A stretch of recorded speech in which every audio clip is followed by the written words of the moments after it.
সন্দেশখালীর ভিডিও সামনে আসতে শাহজাহানদের পাশে তৃণমূল। শাহজাহানদের সাসপেন্ড করা নিয়ে আক্ষেপের সুর অভিষেকের গলায়। আরেকটু যাচাই করে যদি নেওয়া হতো তাহলে বেটার হতো। ভোটবঙ্গে সন্দেশখালী নিয়ে তৃণমূলের ভিডিওয় তোলপাড়। ধর্ষণের ঘটনাই ঘটেনি, শুভেন্দুই অভিযোগ করিয়েছেন। বিজেপির মণ্ডল সভাপতির ভিডিও পোস্ট তৃণমূলের, ফেক ভিডিও দাবি বিজেপির। সন্দেশখালীতে সিবিআইয়ের অস্ত্র উদ্ধার সাজানো, বিজেপির আরেক মণ্ডল সভাপতির ভিডিও পোস্ট তৃণমূলের, পুরোটাই ভুয়ো পাল্টা দাবি বিজেপির। আরো না চাবো ওকে জেলে পুরবো, বলে বলে জেলে পুরবো। আমাকে জেলে ঢোকাবে সত্যি কথা বলার জন্য। গদ্দার বলছি, ঘুষখোর বলছি। যদি বুকের পাটা থাকে আমার বিরুদ্ধে একটা মানহানির মামলা করো। সন্দেশখালী নিয়ে পরিকল্পিত ষড়যন্ত্র, বিজেপি নেতারা ক্ষমা চান, দাবি অভিষেকের। সুপ্রিম কোর্টে যাওয়ার হুঁশিয়ারি, ভয় দেখিয়ে চক্রান্ত পাল্টা রেখাপাত্র। একদিনে ৩ সভার ৯ দিন পর ফের বঙ্গ সফরে প্রধানমন্ত্রী। আজ আসছেন অমিত শাহ। দিলীপের কেন্দ্রে সাংগঠনিক বৈঠক, পরের দিন জনসভা, কৃষ্ণনগরেও সমাবেশ। সিপিএম এর ভার্চুয়াল প্রচার, ফেসবুক পেজে বুদ্ধদেব ভট্টাচার্যের এআই ভিডিও পোস্ট। সন্দেশখালীতে যে অন্যায় করেছে তৃণমূল, তার কোনো ক্ষমা নেই। দুর্নীতির আখড়া হয়ে যাচ্ছে রাজ্যটা। সকালে কুণাল কণ্ঠে দুঃখের গান, দুপুরে বদলে গেল হরষে। আনন্দ আকাশে বাতাস।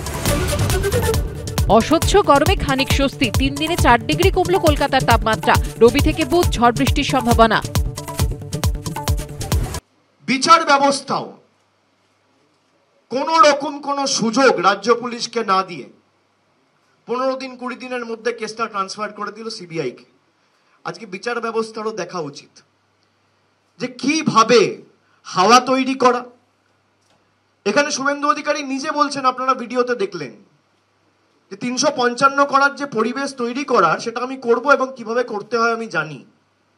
আর বিচার ব্যবস্থার বিচারপতিরা যারা মামলা শুনছিলেন, আজকে কি বলবেন? বিচারের বাণী নীরবে নিভৃতে কাঁদে। আজকে কি বলবেন? তাদের মুখে কথা আছে? পুলিশকে ইনভেস্টিগেট করার সুযোগ পর্যন্ত দেওয়া হয় না। বিজেপি সিবিআই চাইছে, তাই সিবিআই। বিজেপি ইডি চাইছে, তাই ইডি।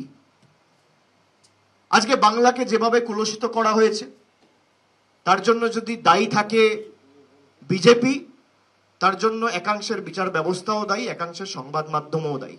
আমার বলতে কোনো দ্বিধা নেই। আমার বিরুদ্ধে যদি কন্টেম্পট অফ কোর্ট মামলা করে, আমি আপনাদের বলছি, বাংলার সম্মান রক্ষার্থে আমার যা করার আমি করব। আমাকে সত্যি কথা বলার জন্য যদি ফাঁসি দেয়, আমি ফাঁসির মঞ্চে যাব। আমরা আইনি পরামর্শ নেব। এবং আমি যেটা বললাম, নির্বাচন কমিশনকে বলার থেকেও, যেহেতু এটা বিচারাধীন রয়েছে এবং সুপ্রিম কোর্টে রয়েছে, আমরা দলগতভাবে রাজ্যকে অনুরোধ করব যে এই পুরো ভিডিওটা সুপ্রিম কোর্টে জমা দিতে। কিভাবে পুরোটা পূর্ব পরিকল্পিতভাবে করা হয়েছে, কোর্টেরও দেখা উচিত।